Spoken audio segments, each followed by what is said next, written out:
Di sini saya akan menjelaskan mengenai bab pertama, yaitu pendahuluan. Di sini pertama saya akan menjelaskan mengenai latar belakang dari materi ini terlebih dahulu. Jadi, perpajakan di sini merupakan wujud dari gotong royong dalam bernegara. Sistemnya ialah yang memiliki kemampuan besar akan berperan lebih besar, sedangkan yang memiliki kemampuan lebih kecil akan berperan lebih kecil.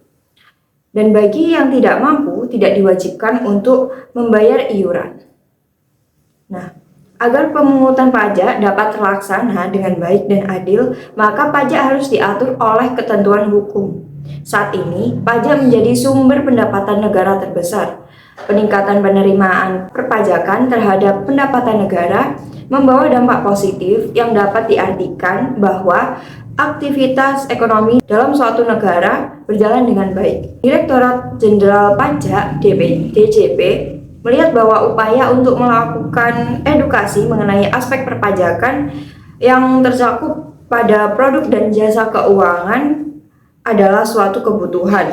Dengan materi perpajakan pada sektor jasa keuangan ini, mahasiswa sebagai calon wajib pajak masa depan diharapkan tidak hanya menguasai teori dan praktek pengelolaan produk dan jasa keuangan, namun juga memiliki kesadaran dan pemahaman mengenai hak dan kewajiban perpajakan. Kemudian yang selanjutnya ialah pengertian dari perpajakan sendiri atau pajak. Yang pertama, pengertian berdasarkan Kamus Besar Bahasa Indonesia. Berdasarkan Kamus Besar Bahasa Indonesia, pajak ialah pungutan wajib. Biasanya berupa uang yang harus dibayar oleh penduduk sebagai sumbangan wajib kepada negara atau pemerintah sehubungan dengan pendapatan, pemilikan harga beli barang, dan sebagainya. Kemudian pajak yang kedua ialah hak untuk mengusahakan sesuatu dengan membayar sewa kepada negara. Kemudian, pengertian pajak menurut Undang-Undang Ketentuan Umum dan Tata Cara Perpajakan. Tata cara pajak adalah kontribusi wajib kepada negara yang terutang oleh orang pribadi atau badan yang bersifat memaksa. Berdasarkan undang-undang, dengan tidak mendapatkan imbalan secara langsung dan digunakan untuk keperluan negara bagi sebesar-besarnya kemakmuran rakyat. Kemudian yang selanjutnya ialah fungsi pajak. Di sini fungsi pajak ada 3 fungsi.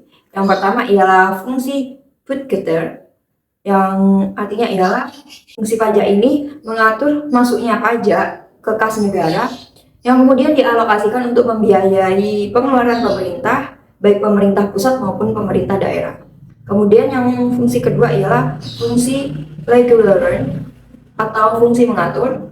Dalam fungsi ini, pajak dipergunakan sebagai instrumen untuk mengatur kondisi sosial dan ekonomi agar sesuai dengan harapan pemerintah. Yang ketiga ialah fungsi redistribusi pendapatan. Pemerintah mendistribusikan kembali pendapatan melalui pemungutan pajak dari masyarakat yang lebih mampu dan digunakan untuk mensubsidi masyarakat kurang mampu. Yang selanjutnya ialah manfaat pajak. Nah, manfaat pajak sendiri itu tidak dirasakan secara langsung. Nah, manfaat pajak ialah pembangunan sarana umum seperti jalan-jalan, jembatan, sekolah, rumah sakit, dan lain sebagainya. Selain pembangunan prasarana umum, uang pajak juga digunakan untuk menggaji dosen, gaji guru, gaji dokter, gaji anggota TNI atau Polri, dan gaji aparat sipil negara, dan lain-lain sebagainya. Kemudian selanjutnya ialah jenis pajak. Jenis pajak sendiri dibagi menjadi 2. Ada jenis pajak yang kewenangannya Direktorat Jenderal Pajak atau DPJ. Yang kedua ialah administrasinya diadministrasikan oleh Direktorat Jenderal Bea dan Cukai. Pajak yang kewenangannya diadministrasikan oleh Direktorat Jenderal Pajak yakni pajak penghasilan, pajak pertambahan, pajak bumi dan bangunan sektor perkebunan, pertambangan, dan kehutanan. Dan yang terakhir ialah bea materai. Kemudian pajak yang diadministrasikan oleh Direktorat Jenderal Bea dan Cukai ialah pajak cukai, pajak bea masuk, dan pajak bea keluar. Selanjutnya, saya akan menjelaskan mengenai bab 2, yakni sejarah dan perkembangan sistem perpajakan di Indonesia. Yang pertama ialah periode dari tahun 1945 sampai 1983. Sebenarnya, pajak di Indonesia sudah ada sejak zaman kerajaan dan berkembang pada saat Hindia Belanda menjajah. Kemudian, pada pasal 23 ayat 2 Undang-Undang Dasar 1945 menyatakan bahwa segala pajak untuk negara berdasarkan undang-undang. Lalu, penerimaan perpajakan terdiri dari pajak dalam negeri dan pajak perdagangan internasional. Selanjutnya ya, UU Nomor 12 Tahun 1985 tentang Pajak Bumi dan Bangunan (PBB) merupakan pelaksanaan amanat pasal 23A UUD 1945. Lalu selanjutnya ya, dasar hukum perpajakan di Indonesia di era kemerdekaan diatur oleh beberapa peraturan perundang-undangan seperti UU Nomor 6 tahun 1983 dan diperbarui oleh UU Nomor 16 tahun 2000 tentang ketentuan umum dan tata cara perpajakan. Kemudian UU Nomor 7 tahun 1983 dan diperbarui oleh UU Nomor 17 tahun 2000 tentang pajak penghasilan atau PPh, UU Nomor 8 1983 dan diganti menjadi UU Nomor 18 tahun 2000 tentang pajak pertambahan nilai dan pajak penjualan, dan UU Nomor 19 tahun 1997 dan diganti menjadi UU Nomor 11 atau 1994 tentang cukai. Selanjutnya, saya akan menjelaskan mengenai periode pada tahun 1983 sampai tahun 2002. Pada tahun 1973 sampai tahun 1980, perekonomian negara sebagian besar berasal dari ekspor minyak dan gas bumi dengan harga jual yang sangat tinggi. Pada saat itu, Indonesia masih dipimpin oleh Presiden Soeharto. Akan tetapi, menjelang akhir tahun 1980, Menteri Keuangan Ali Wardana menyampaikan inisiasi reformasi perpajakan karena masa-masa tingginya harga minyak bumi sudah habis. Kemudian, reformasi perpajakan tersebut menghasilkan Undang-Undang Nomor 6 Tahun 1983 tentang ketentuan umum dan tata cara perpajakan, Undang-Undang Nomor 7 Tahun 1983 tentang pajak penghasilan atau PPh, dan Undang-Undang Nomor 8 Tahun 1983 tentang pajak pertambahan nilai atau PPN. Namun, dalam pelaksanaannya, UU PPN ini ditunda pemberlakuannya yaitu pada Januari tahun 1984. Nah, kemudian sistem pemungutan pajak yang semula official assessment berdasarkan Undang-Undang Perpajakan Kolonial yang disusun sebelum 1945 kemudian diubah menjadi sistem self-assessment. Selanjutnya ialah krisis ekonomi Asia yang terjadi pada tahun 1998 telah menyebabkan perekonomian Indonesia mengalami defisit dan meningkatkan jumlah kewajiban pembayaran utang luar negeri. Kemudian yang selanjutnya ialah periode 2002 sampai 2014. Pertama, pada saat itu membentuk kantor pelayanan pajak wajib pajak besar atau Large Taxpayers Official atau LTO sebagai strategi pemantauan penerimaan pajak pada tahun 2002. Kemudian pada tahun 2003, pemerintah menyampaikan dokumen white paper sebagai keputusan politik. Lalu, penyempurnaan UU perpajakan hasil reformasi sektor keuangan yang meliputi UU ketentuan umum dan tata cara perpajakan, UU pajak penghasilan, dan UU PPN dalam rangka pemenuhan sasaran strategis. White paper 2003 akhirnya disahkan pada tahun 2008. Terdapat aturan tentang pengampunan pajak yang populer dengan sebutan sunset policy. Kebijakan ini memberikan peluang bagi wajib pajak untuk menyampaikan pembetulan SPD. Kemudian, mulai diadakan kegiatan edukasi pajak pada tahun 2002. Lalu, terdapat perkembangan administrasi perpajakan selanjutnya diarahkan untuk menuju layanan digital yang memberikan kemudahan bagi wajib pajak melalui teknologi internet seperti layanan pendaftaran e-registration, layanan pembayaran e-billing, dan layanan pelaporan e-filing. Selanjutnya, ialah periode pada tahun 2015 sampai 2018. Pada tahun 2015, pemerintah Indonesia menerapkan program Reinventing Policy 2015 untuk mendorong wajib pajak memperbaiki laporan pajak sesuai dengan kondisi aktual. Kementerian Keuangan mengeluarkan peraturan nomor 91 atau PMK nomor 3 tahun 2015 tentang pengurangan atau penghapusan sanksi administrasi atas keterlambatan penyampaian surat pemberitahuan, pembetulan surat pemberitahuan dan keterlambatan pembayaran atau penyetoran pajak untuk mendukung program tersebut. Lalu pada tahun 2016, pemerintah dan DPR menetapkan Undang-Undang Nomor 11 Tahun 2016 tentang pengampunan pajak untuk mempercepat pertumbuhan dan restrukturisasi ekonomi melalui repatriasi aset dari luar negeri dan meningkatkan pertumbuhan ekonomi nasional. Kemudian, tindak lanjut pertukaran informasi diwujudkan dengan perlakuan Automatic Exchange of Information atau AEO antara Indonesia dengan negara treaty partners dalam rangka memperkecil kemungkinan penghindaran pajak melalui transaksi ekonomi lintas negara. Kemudian selanjutnya ya, Direktorat Jenderal Pajak juga melakukan kegiatan edukasi pada tahun 2016 untuk meningkatkan kepatuhan wajib pajak dengan sasaran calon wajib pajak masa depan, yaitu generasi muda yang ada dalam lingkup pendidikan formal tingkat tinggi. Di sini saya akan melanjutkan penjelasan bab 3, yaitu tentang pajak dalam angka. Nah, di sini materi pertama, pajak dalam APBN. Pemerintah menyusun anggaran dan pembiayaan dan belanja negara atau APBN yang ditetapkan setiap tahun melalui undang-undang untuk tahun 2019. Telah diundang-undangkan Undang-Undang Republik Indonesia Nomor 12 Tahun 2018 tentang Anggaran Pendapatan dan Belanja Negara Tahun Anggaran 2019.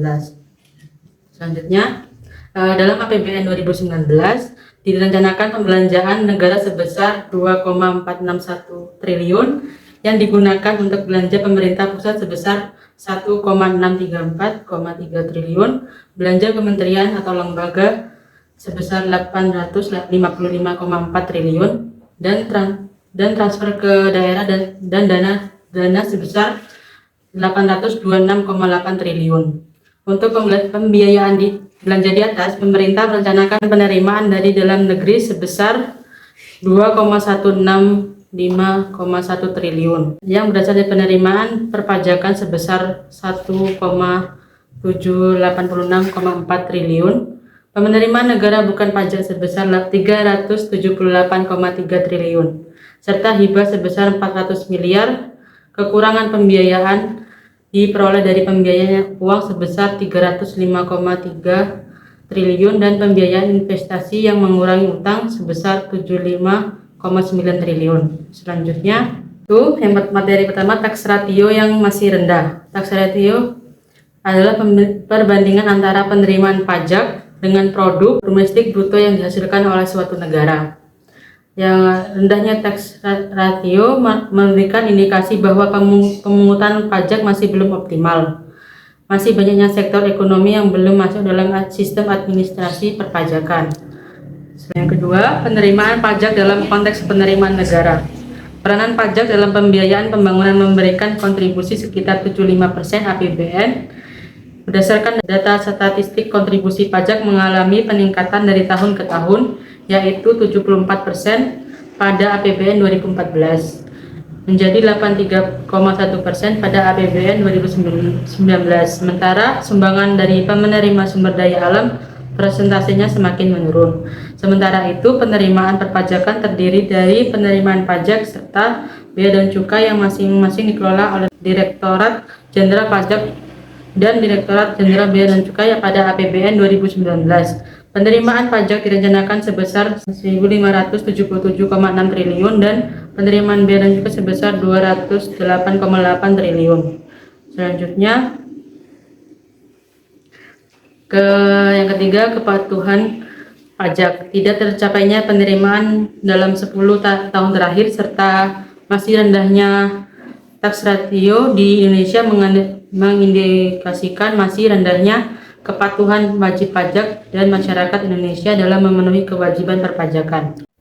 Di sini saya akan menjelaskan juga tentang materi bab 4, yaitu hak dan kewajiban perpajakan. Pajak penghasilan orang pribadi. Nah, di sini pertama penghasilan dari usaha yaitu penghasilan yang diterima atau diperoleh dari kegiatan usaha wajib pajak. Misalnya usaha toko atau berjualan online. Penghasilan yang kedua, penghasilan dari modal yaitu penghasilan yang diterima atau diperoleh wajib pajak dari modal yang dimilikinya yang berupa harta bergerak maupun harta tak bergerak. Misalnya bunga, dividen, royalti, sewa, dan keuntungan penjualan harta. Selanjutnya, pajak yang selanjutnya adalah penghasilan dari pekerja bebas, yaitu penghasilan yang diterima atau diperoleh dari pekerja bebas yang dilakukan wajib pajak, misalnya dokter, pengacara, atau notaris. Penghasilan dari pekerja yaitu penghasilan yang diterima atau diperoleh dari pekerjaan wajib pajak sebagai pegawai atau karyawan, misalnya sebagai direktur, komisaris, pegawai tetap, dan pegawai harian. Nah, yang selanjutnya yang terakhir penghasilan lainnya yaitu penghasilan yang diterima atau diperoleh wajib pajak selain dari kategori di atas, misalnya hadiah, hibah, atau warisan, atau pembebasan uang. Selanjutnya kewajiban perpajakan bagi wajib pajak orang pribadi. Yang pertama, kewajiban mendaftarkan diri berdasarkan sistem self-assessment, maka wajib pajak mempunyai kewajiban untuk mendaftarkan diri untuk memberikan nomor pokok wajib pajak atau NPWP adalah nomor identitas yang diberikan kepada wajib pajak WP sebagai sarana administrasi dalam melaksanakan hak dan kewajiban perpajakan.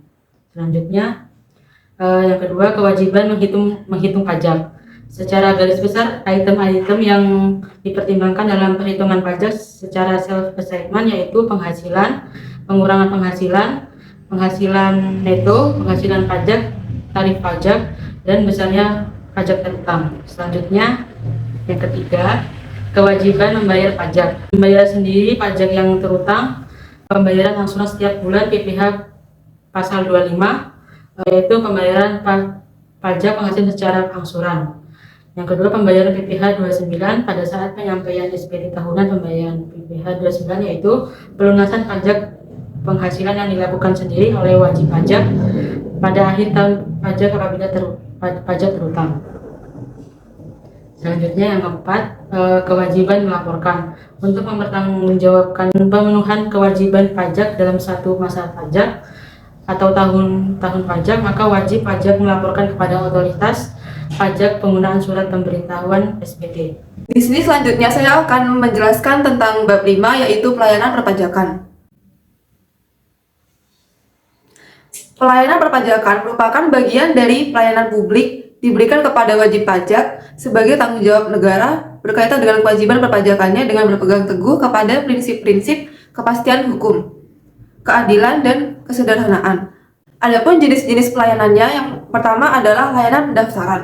Di sini pendaftaran tentang permohonan pendaftaran NPWP. NPWP penting untuk menjadi tanda pengenal diri sebagai wajib pajak dalam administrasi perpajakan. Wajib pajak yang tidak memiliki NPWP akan dikenakan pajak penghasilan lebih tinggi dibandingkan orang yang memiliki NPWP.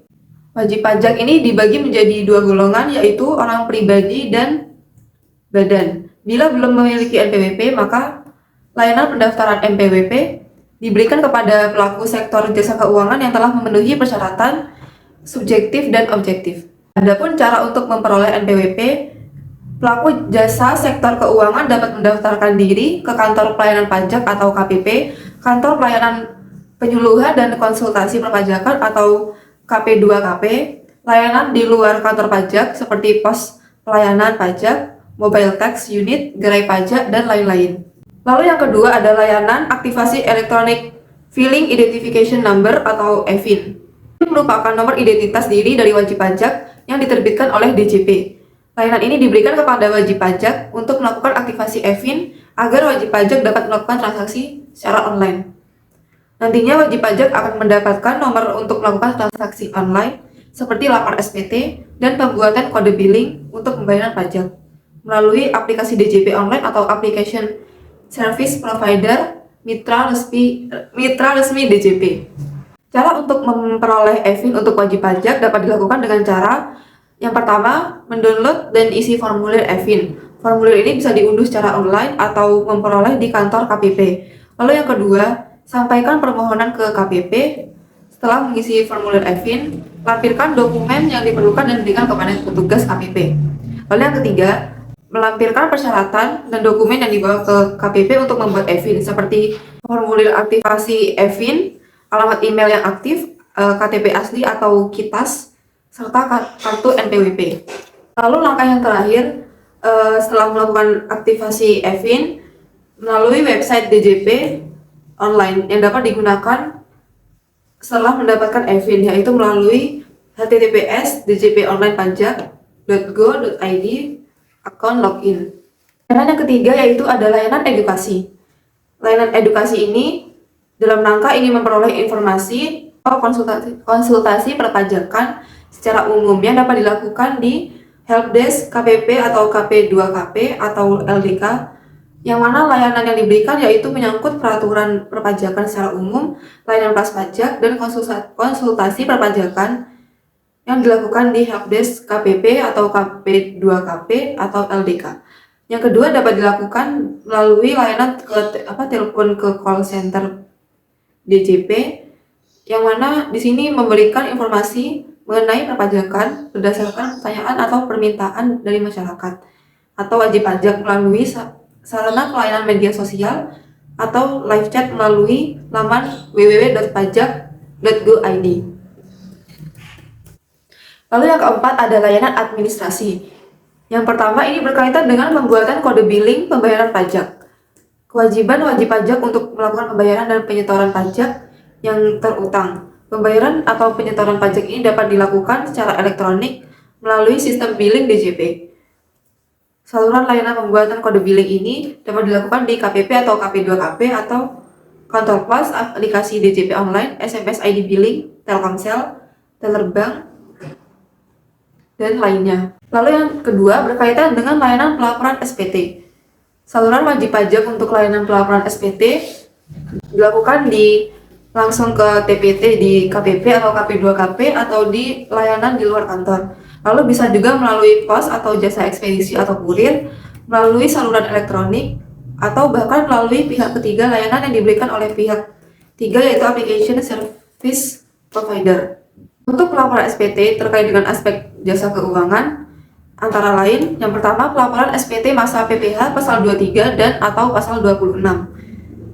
Di sini kewajiban untuk melaporkan pajak dilakukan pemotongan pajak yang dikenakan pada penghasilan atas modal, penyerahan jasa, atau hadiah. Lalu yang kedua, pelaporan SPT masa PPh pasal 4 ayat 2.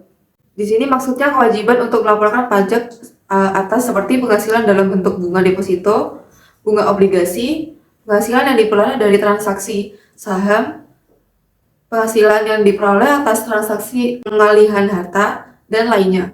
Lalu yang ketiga, pelaporan SPT tahunan PPh orang pribadi 1770 SS. Di sini kewajiban untuk melaporkan pajak atas penghasilan dari satu atau lebih pemberi kerja dalam negeri lainnya, serta yang dikenakan pajak penghasilan final atau bersifat final bagi wajib pajak orang pribadi. Lalu selanjutnya ada pelaporan SPT tahunan PPh orang pribadi 1770, yang mana kewajiban untuk melaporkan pajak, perhitungan atau pembayaran pajak, objek pajak, atau bukan pajak, dan harta kewajiban yang sesuai dengan ketentuan peraturan perundang-undangan untuk suatu tahun pajak atau bagian tahun pajak bagi wajib pajak orang pribadi. Lalu selanjutnya ada pelaporan SPT pembetulan hak wajib pajak yang dengan kemauan sendiri dapat membetulkan SPT yang telah disampaikan. Dan yang terakhir laporan pengalihan dan realisasi investasi harta tambahan dan laporan penempatan harta tambahan yang berada di dalam wilayah NKRI kewajiban. Lalu di sini ada lagi pelaporan SPT masa PPh final penangkapan harta bersih atau pas final. Lalu selanjutnya ada layanan permohonan. Layanan ini terkait dengan surat keterangan bebas PPh pasal 21 atau pasal 22. Lalu juga ada tentang surat keterangan bebas pemotongan PPh atas bunga deposito dan tabungan serta diskonto. Lalu yang ketiga, surat keterangan bebas pemotongan dan atau pemungutan PPh bagi wajib pajak yang dikenai PPh. Yang keempat ada legalisasi surat keterangan bebas PPh pasal 21, 22, dan 23. Serta yang terakhir ada legalisasi surat keterangan bebas PPh pasal 21, 22, dan 3 terkait peraturan pemerintah nomor 23 tahun 2018. Baik, selanjutnya di sini saya akan menjelaskan bab 6 tentang aspek perpajakan di sektor jasa keuangan. Yang pertama ada perbankan. Perbankan di sini meliputi bank umum konvensional, bank kreditan rakyat, bank umum syariah, dan bank pembiayaan syariah. Selanjutnya ada subjek dan objek pajak. Yang merupakan subjek pajak adalah pemotongan dari pemungutan pajak penghasilan atau PPh oleh bank. Sementara objek pajak di sini adalah penghasilan dari masyarakat sendiri. Selanjutnya ada tarif dan mekanisme perpajakan. Pajak berutang dihitung dengan cara menghasilkan tarif pajak dengan dasar pengerjaan pajak atau DPP sebagai berikut, yaitu tarif dikali dasar pengenaan pajak atau DPP. Contohnya di sini ada pajak PPh, di mana tarif pasal 17 UU PPh dikali penghasilan kena pajak sama dengan 25% dikali 1 juta, di mana hasilnya terdapat 250.000. Selanjutnya ada jenis-jenis pajak. Yang pertama ada PPh badan, di mana tarif pajak dari PPh badan sebesar 25% dan PPh pasal 21 tarifnya sebesar 15%, 15%, 25%, dan 30%. Selanjutnya ada PPh pasal 22 dan PPh pasal 23 di mana tarifnya sebesar 5%, 2%, 10%, 7,5%, 2,5%, dan 0%. Selanjutnya ada PPh pasal 25 di mana tarif pajaknya sesuai dengan laporan keuangan triwulan, dan selanjutnya ada PPN di mana tarif pajaknya sebesar 10%. Selanjutnya ada pelaporan dalam SPT. Bank wajib menyampaikan surat pemberitahuan SPT masa sesuai dengan jenis pajaknya untuk melaporkan kegiatan pemotongan pajak yang dilakukan pada suatu masa pajak tertentu. Misalnya SPT masa PPh wajib dilaporkan paling lama 20 hari selama masa pajak itu berakhir. Dan sedangkan SPT masa PPN wajib dilaporkan paling lama akhir bulan berikutnya setelah masa pajak berakhir. Selanjutnya ada pasar modal. Di sini pasar modal merupakan tempat mempertemukan pihak yang membutuhkan modal dengan pihak yang memiliki modal atau bisa disebut investor atau pemodal.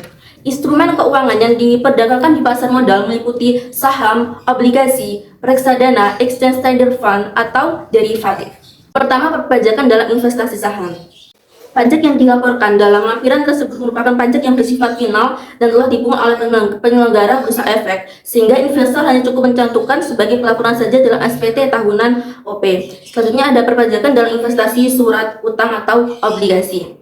Laporan investasi obligasi dalam SPT PPh tahunan OP memiliki perlakuan yang sama dengan saham obligasi, dapat dilaporkan sebagai penghasilan final atau sebagai harta. Obligasi yang terjual dalam suatu periode tahun pajak, misal Januari hingga Desember, dicantumkan dalam lampiran formulir penghasilan pajak final atau bersifat final. Apabila obligasi tersebut belum terjual di akhir periode tahun pajak atau 31 Desember, maka dicantumkan pada lampiran formulir harta. Selanjutnya ada perpajakan dalam reksadana. Laporan investasi berbentuk reksadana dana dalam SPT PP tahunan OP sedikit berbeda dengan bentuk investasi sebelumnya. Reksadana dapat dilaporkan sebagai harta atau sebagai bukan objek pajak penghasilan. Selanjutnya ada lembaga pembiayaan yang meliputi dana pensiun. Di sini dana pensiun dibagi menjadi pensiun yang dibayarkan sekaligus dan pensiun yang dibayarkan secara berkala. Pensiun yang dibayarkan secara sekaligus dikenakan pajak penghasilan yang bersifat final atau pajak yang telah dipotong tidak diperhitungkan kembali dengan penghasilan lainnya atau dalam SPT tahunan pajak penghasilan. Selanjutnya ada pensiun yang dibayarkan secara berkala. Dikenakan pajak penghasilan bersifat tidak final menghasilkan pensiun yang diterima wajib pajak diperlakukan sama dengan penghasilan yang diterima saat masa aktif bekerja atau tidak ada perbedaan. Selanjutnya ada lembaga jasa keuangan lainnya. Di sini yang pertama ada perusahaan pegadaian. Kegiatan usaha utama perusahaan pegadaian meliputi penyaluran uang dengan jaminan berdasarkan hukum gadai, penyaluran uang pinjaman dengan jaminan berdasarkan fidusia, selanjutnya pelayanan jasa titipan barang berharga dan atau pelayanan jasa taksiran. Kewajiban perpajakan bagi nasabah gadai. Dalam hal memperoleh tambahan kemampuan ekonomi dari hasil lelang, maka penambahan kemampuan ekonomi ini dapat diperhitungkan sebagai penghasilan lain yang dapat menambah penghasilan nasabah sebagai dasar perhitungan penghasilan kena pajak dalam SPT tahunan PPh orang pribadi yang dikenakan tarif sesuai dengan pasal 17 UU KUP. Selanjutnya itu lembaga keuangan mikro. Kewajiban perpajakan pengguna jasa LKM atau lembaga keuangan mikro sebagai pengguna jasa adalah para anggota sendiri, maka pada akhir tahun memperoleh tambahan penghasilan berupa sisa hasil usaha atau SHU berdasarkan Peraturan Menteri Keuangan Nomor 11 Tahun 2010 tanggal 14 Juni tentang cara pemotongan, penyetoran dan pelaporan pajak penghasilan atau dividen yang diterima atau diperoleh pajak orang dalam negeri. Ada beberapa pasal yang harus disimak. Yang pertama ada pasal 1 ayat 1, pasal 1 ayat 2, pasal 2 ayat 1, pasal 4 ayat 1, dan pasal 5 ayat 1. Dengan demikian, SHU merupakan subjek pajak final dan harus dilaporkan dalam SPT tahunan orang pribadi yang menerima SHU pada bagian penghasilan yang sudah dipotong pajak final. Selanjutnya ada perusahaan penjaminan. Peminjaman kredit pada dasarnya adalah suatu kegiatan pemberian jaminan kepada pihak kreditur atas kredit atau pembiayaan atau fasilitas lain yang disalurkan kepada debitur akibat tidak dipenuhinya syarat anggunan sebagaimana yang diterapkan oleh kreditur. Dalam hal kewajiban perpajakan, lembaga peminjaman adalah kewajiban perpajakan atas badan usaha perusahaan penjaminan itu sendiri dan terkait dengan aspek pajak penghasilan badan. Selanjutnya ada Lembaga Pembiayaan Ekspor Indonesia. Dalam hal kewajiban perpajakan, Lembaga Pembiayaan Ekspor Indonesia adalah kewajiban perpajakan atas badan usaha itu sendiri, sedangkan terkait dengan lembaga atau perorangan yang menggunakan jasa LPEI tidak diatur aspek perpajakan khusus. Namun, dalam hal terdapat tambahan kemampuan ekonomis yang diperoleh oleh individu atau badan usaha pengguna jasa, maka dapat dimasukkan dalam penghasilan lain yang dapat menambah penghasilan bruto pada SPT tahun pajak penghasilan. Selanjutnya ada perusahaan pembiayaan sekunder. Dalam hal kewajiban perpajakan mengenai penyaluran pinjaman kepada pihak dan atau lembaga keuangan penyalur KPR dimaksudkan untuk memperbanyak volume KPR yang disalurkan kepada masyarakat.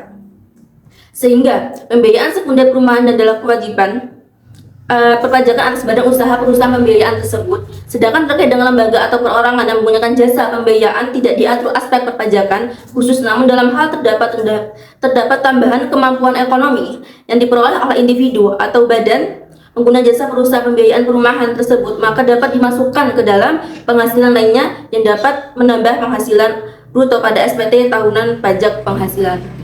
Baik, itu adalah penjelasan mengenai materi ke-6, yaitu aspek perpajakan dalam jasa sektor keuangan.